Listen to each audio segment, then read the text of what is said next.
এই মুহূর্তে আমার কিছু নাটকের গান এবং চলচ্চিত্রের গান নিয়ে ব্যস্ততা আছে এবং কিছু মিউজিক ভিডিও কাজ আছে। মিউজিক ভিডিওটা আসলে আমি আপাতত বলেছি করব না। তো ২-৩ মাস মিউজিক ভিডিওর কাজ করব না। চলচ্চিত্রের গান নিয়ে এবং নাটকের গান নিয়ে ব্যস্ততা আছে। মিউজিক ভিডিও কেন? আসলে চলচ্চিত্রের গানের প্রতি ভালোবাসাটা, শ্রদ্ধাটা বেশি এবং এটা নিয়েই আমার স্বপ্ন। আ এইজন্য। আপনি তো একজন শিল্পী, একটা শিল্পীর আসলে কি গুণ থাকা উচিত? ফার্স্টলি আমি মনে করি যে আ নমনীয়তা। ভবিষ্যতে আপনার প্ল্যান, পরিকল্পনা কি? মানে একটা ড্রিম থাকে, স্বপ্ন থাকে যেটা নিয়ে এটা করতে হবে।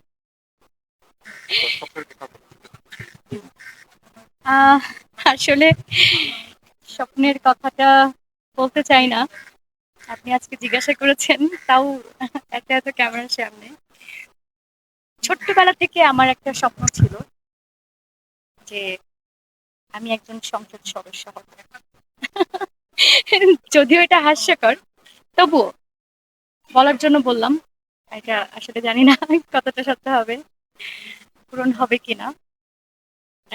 এটারও একটা কারণ আছে স্বপ্ন হওয়াটার। কারণ আমরা দেখেছি যে লিডারকে থাকতে হয় স্বচ্ছ। আমাদের দেশে আসলে স্বচ্ছতা খুবই কম। এই আর কি।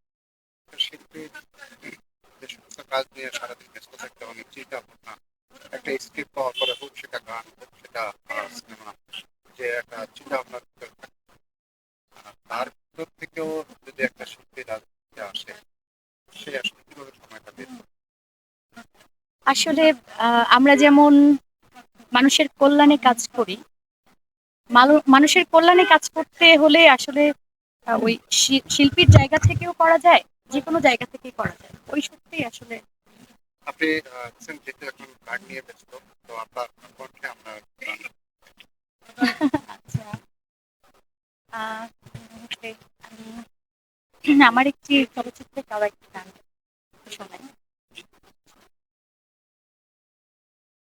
ওরে চাঁদের মতো মুখটারে তোর মায়া ঝইরা করে, তোরে নিয়া প্রেম নদীতে ডুবতে ইচ্ছা করে, দুই চোখের ভাষা বুঝা দিয়াছি রে সারা, বুকের ভিটায় লাগাইছি রে পিরিতের চারা, বুকের ভিটায় লাগাইছি রে পিরিতের চারা। শ্রদ্ধেয় নেয়ার আহমেদ ভাইয়া।